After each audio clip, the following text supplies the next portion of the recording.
Okay, it's Wednesday, February 19th, 2020, and I call the study session for the Raleigh Unified School District Board of Education to order. It is now 8:02. Dr. Mitchell, can you please call the roll? Yes, Donna Freeman. Here. Carrie Ten. Here. Lynn Ebenkamp. Here. David Malkin. Present. Angelina Pride is not present. Are there any changes or items to be pulled from the agenda?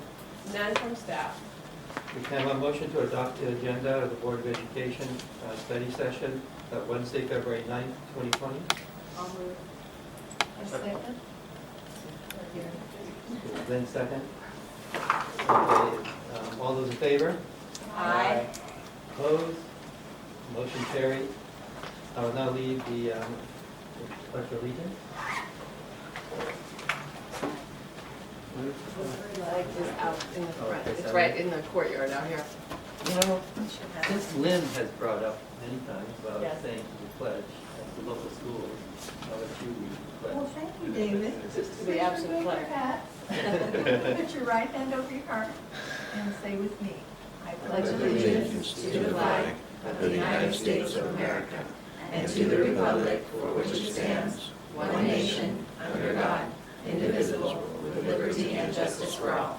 Did you know also that if there is no flag anywhere, you face east towards the Capitol? Good, thank you. See, I'm an expert on this. Yes, you are. Okay, Dr. Mitchell, are there any comments for this morning? No comment card has been received. Excuse me, I didn't get a card. Okay. They're right there at the signing table. You can just fill it out later and give it to you. That would be fine. I'll fill it in. Okay, the public is welcome to provide comment to the board. Remarks are limited to 3 minutes unless extended or limited by vote of the board. A maximum of 20 minutes unless extended by the board is allocated for each subject discussed. The Brown Act open meeting regulations under which the board must operate do not allow board members to comment on non-agenda items. For information you may bring up that are not on the agenda. Additionally, no action can be taken. However, the board may give direction to staff following a comment. Okay, Mr. Humphrey? Oh, You may stand right there. stand right here. Okay, once again, and always thank you for all the good things you do. Last meeting, Mr. Malcolm noted his idea of transparency could be found on a website. Does this define his idea of transparency in the website? And as all know, then in fact, the only thing they need to know about Mr. Malcolm is that transparency is a buzzword, and that's a quote. Most importantly, two things determine what transparency is.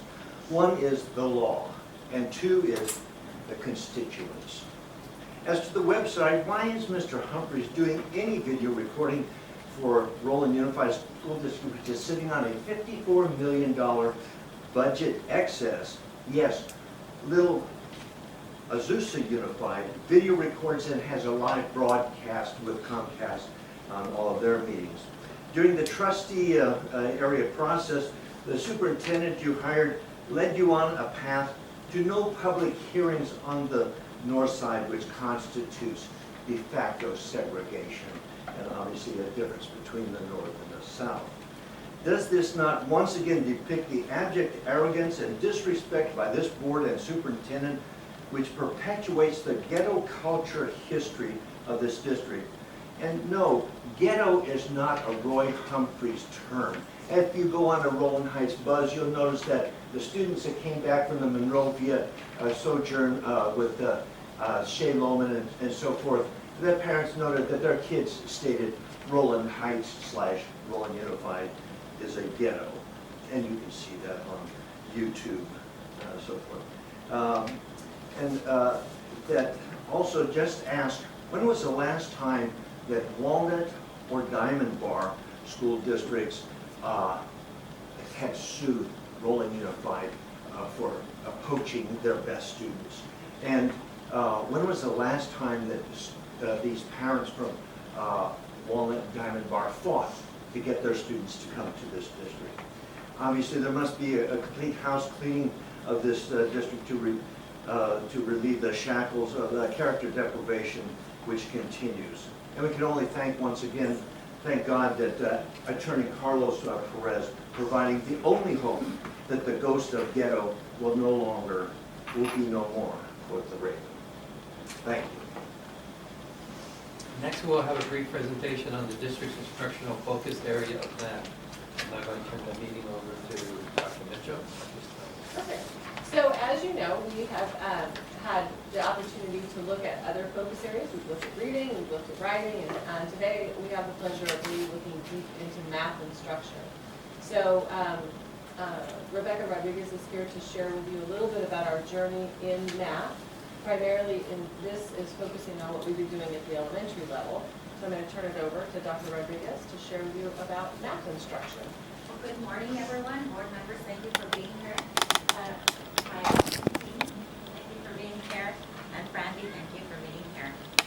We are here today to talk about our math instruction district-wide and the work that we've been doing, working very diligently at all of our school sites.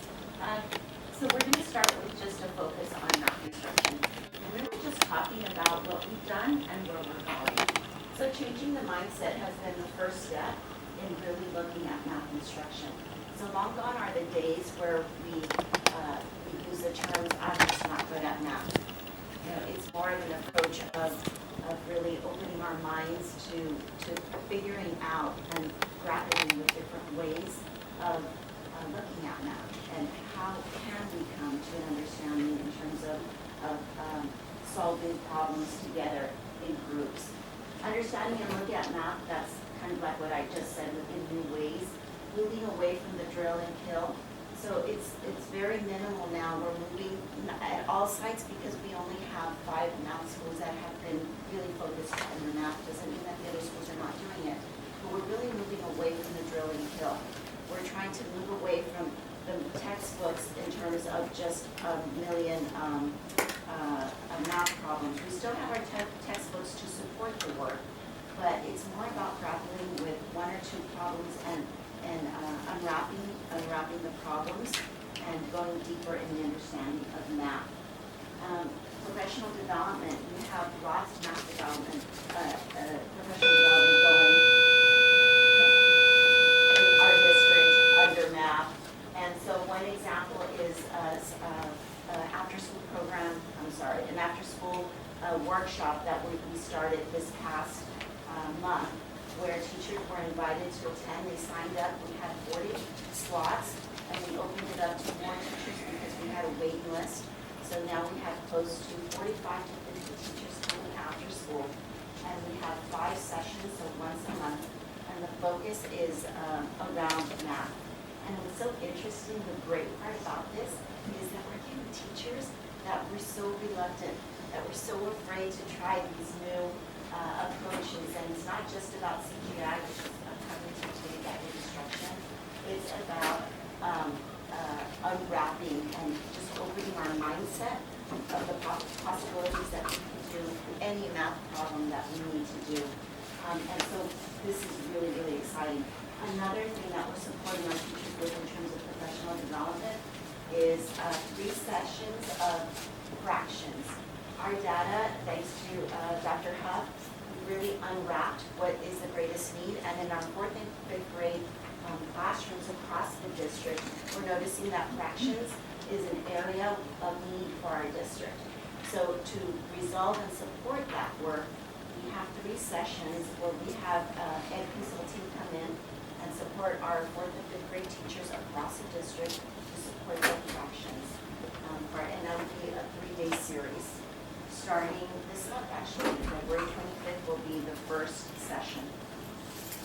Student learning processes, that's another area where we're looking at how kids unwrap. I extended on that, but just looking at our process.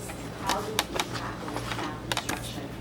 Really looking at our math framework, looking at the math standards. So it's not about a textbook and just looking at word for word, teachers opening a book and following the book word for word. It's more about understanding the math framework. And at Hurley and at Bradford, two schools that we're visiting today, you're going to see evidence of that as we're walking through classrooms. And again, creating math thinkers, not just doers.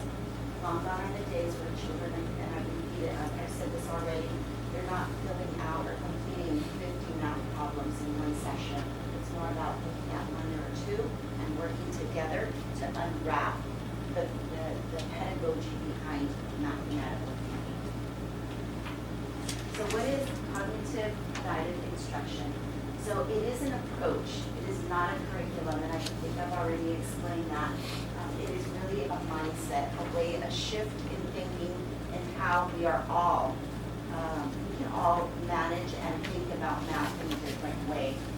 Focus on understanding and developing mathematical thinking. I feel like I'm being redundant here, but you get the idea of what this is. We're exploring ways that teachers draw on leverage children's thinking in their instructional practice. And I'm sorry, children bring knowledge of mathematical problem-solving situations. The way children think about solving problems often does not match adult ways. And again, it's because of how we were brought up and how we did math. We're really making that shift, not only at Hurley at Bradford, but at all of our schools here at Hurley. So math achievement journey. Again, I've explained the professional development to support our instructional shifts. We have lots and lots of support. We got the math schools back in September and November during our professional development days. These schools focused on math and they went deep into the pedagogy behind it. And we'll have our principal, Dr. Alvarez, and our coach, Maria Rios, explain a little bit about that.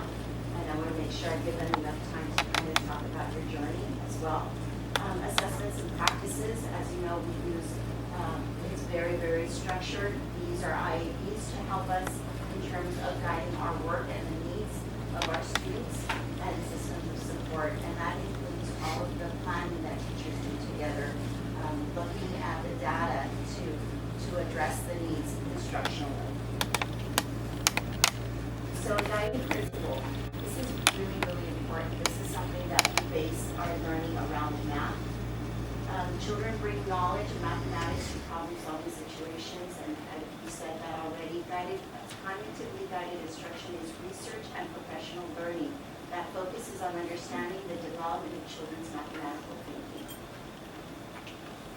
And what does math look like in our district, in our classrooms? These are some of the practices that you'll see today and that we'll observe. Teachers pose a variety of problems and problem solving in this focus. Multiple strategies, not just one way. So you'll hear teachers saying, what's another way to solve this problem?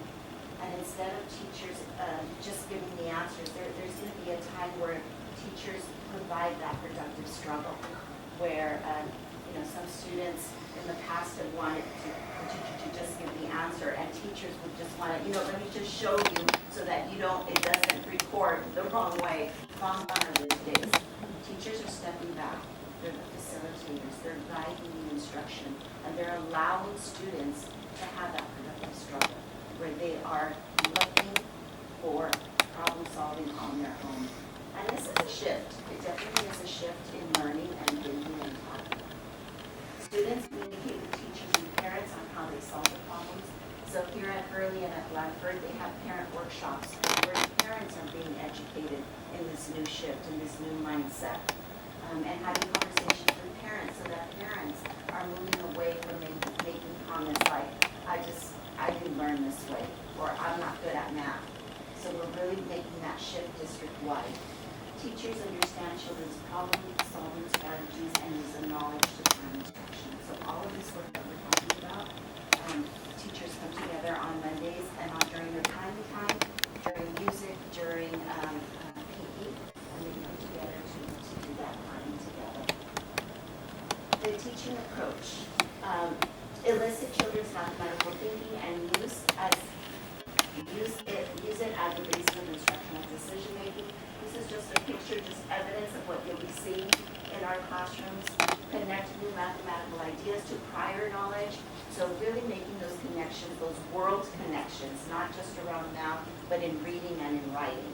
So making that connection for kids, this is part of the work that they do in math.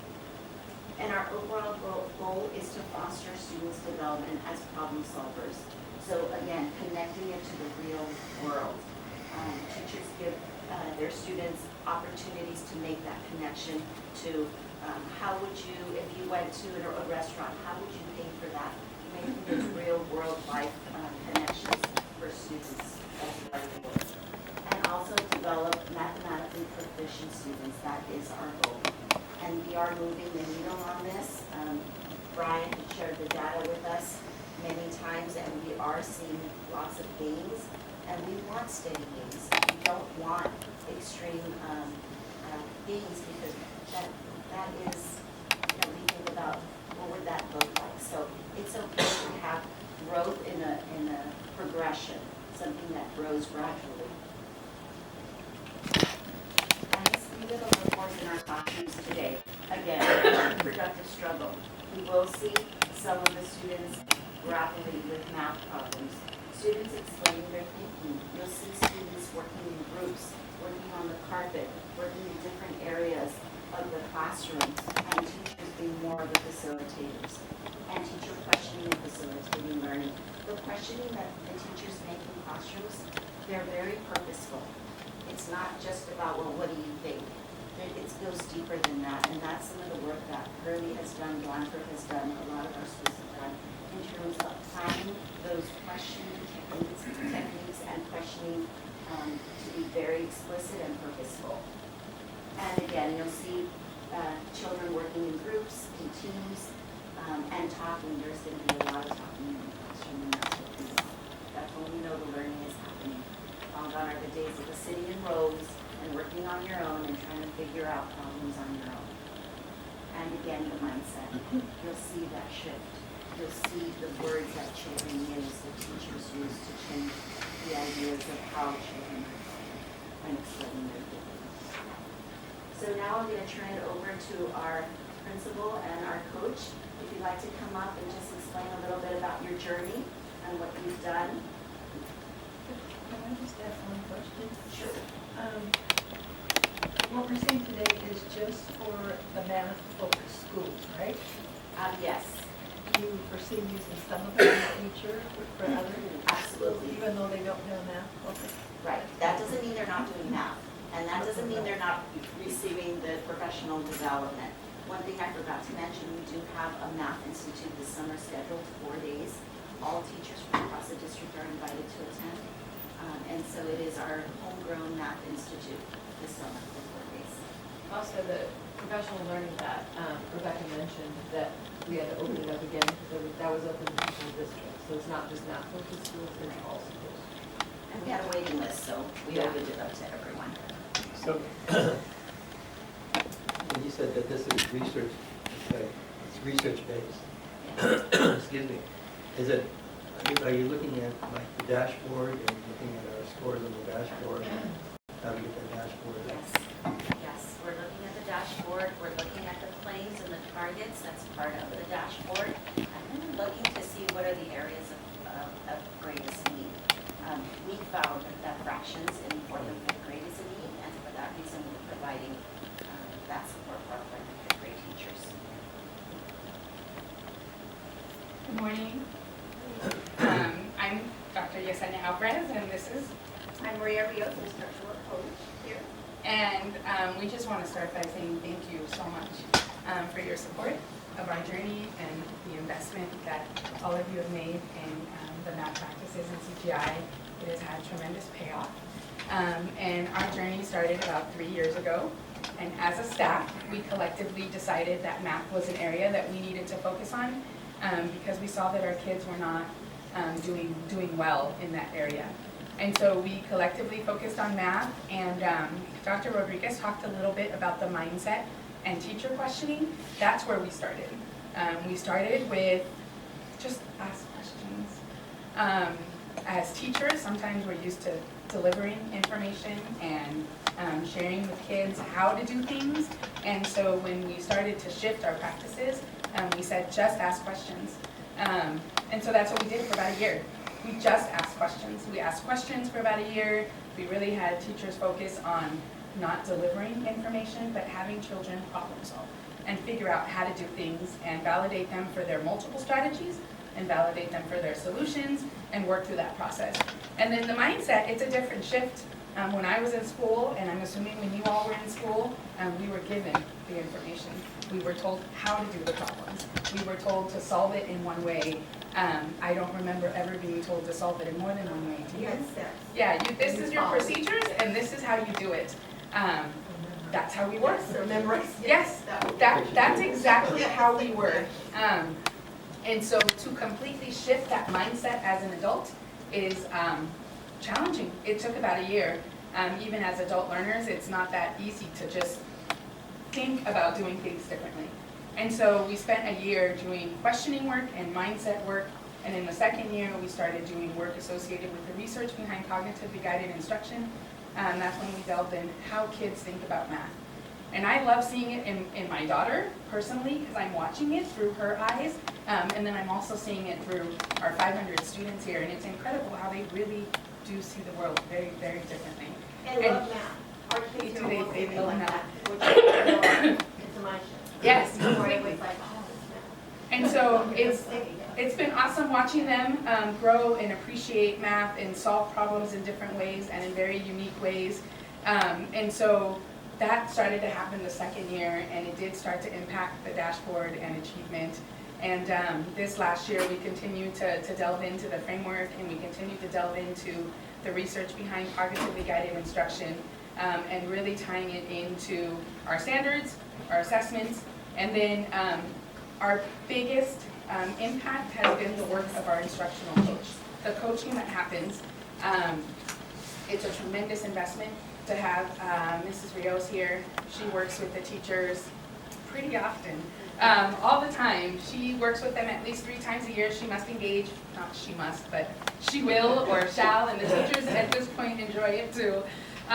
Coaching, and then I want her to talk about that cycle because that's been the biggest shift in instruction, is to support the teachers with the shift in practice in a risk-free environment, in an environment where it's okay to make mistakes, it's okay if you don't have the answer, because as teachers we put pressures on ourselves to always do things right.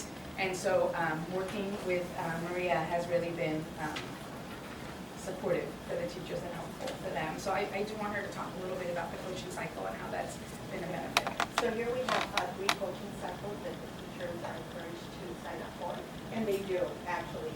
They book in, and they have a choice in what they want to work on. So it could be a routine, a storytelling, an activity, a game, because math games are a huge part of this whole process as well. So when kids are engaged in playing, they don't think they're learning, but they are, so they get the concepts through games. So teachers choose. It starts off with us planning a session together around the framework. Rebecca was here yesterday, she saw it in action.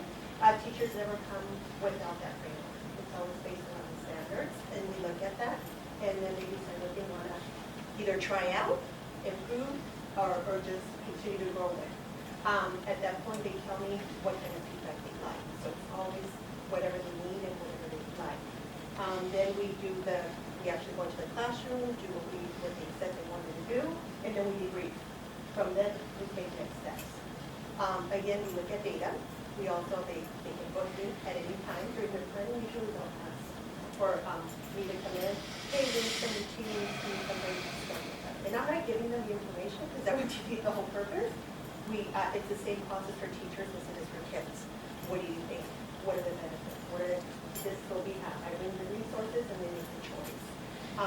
Our dashboard, we're green on the dashboard. Yay, math. First year, yes. So it was awesome to see we're analyzing data constantly. We used all the IEPs that prior to this we should use. We used them last year in math, the interim assessments, and we kind of found that with our framework. So we're constantly looking at data.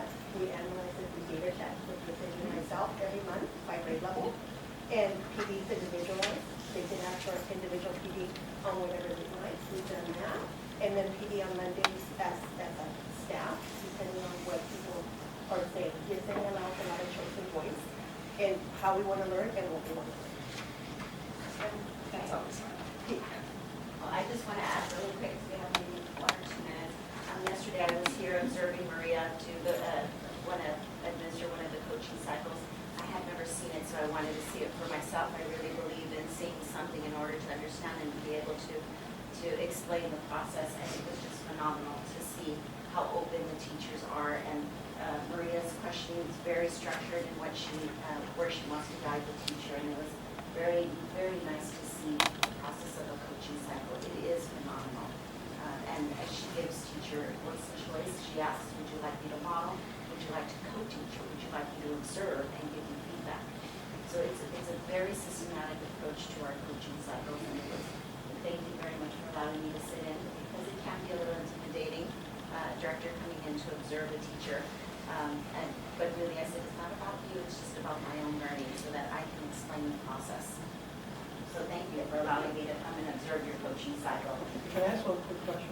Sure. It sounds like on this process that the answer isn't the entire question.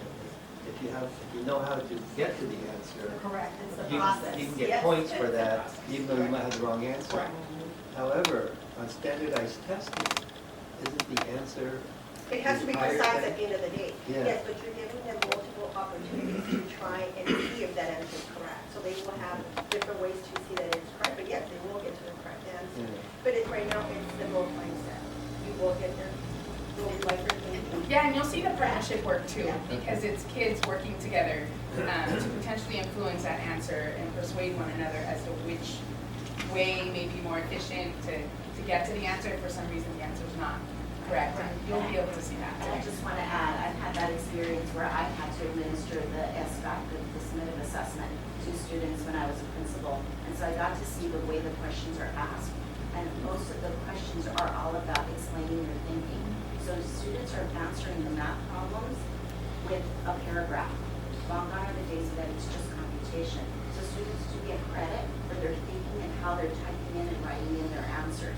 And so the people that are evaluating the test see that mindset and the thinking behind their answers. And so students do get credit for how they're answering the questions and their thinking and explaining on the SBAC. Should I read it, Dr. Mitchell? Okay, we'll take a recess to visit classrooms for the purpose of studying math instruction beginning here at Hurley Elementary, followed by classrooms at Blanford Elementary. Our study session will conclude at Blanford Elementary. Can I have a motion and a second to adjourn? Okay, we're going to recess at 8:30. All right, so at this point, we are on a recess. So our board meeting is on recess at this point. And Donna and Carrie, would you like to visit classrooms? Would you like to go visit? So Rebecca Yes. and Maria, could you take Donna and Carrie to visit some classrooms? Sure. We can leave our stuff in. We'll be home. Yes.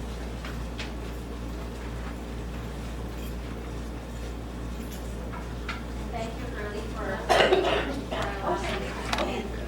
Good to see you. Yeah. Yes.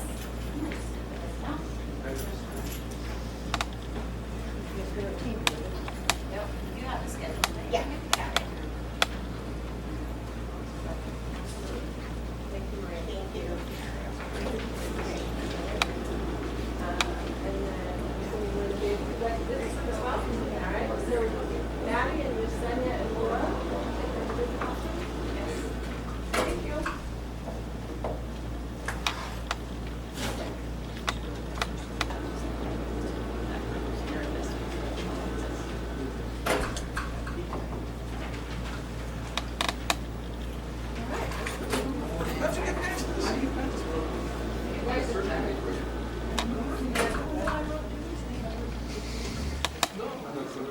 We didn't know your car was here already.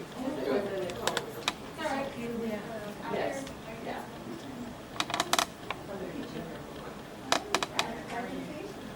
Okay. Next, our recess. So we're at recess at this point, and we will be not coming back here except for to pick up our belongings. We're gonna go over to Blandford. Okay. Okay? So we Right. won't be there for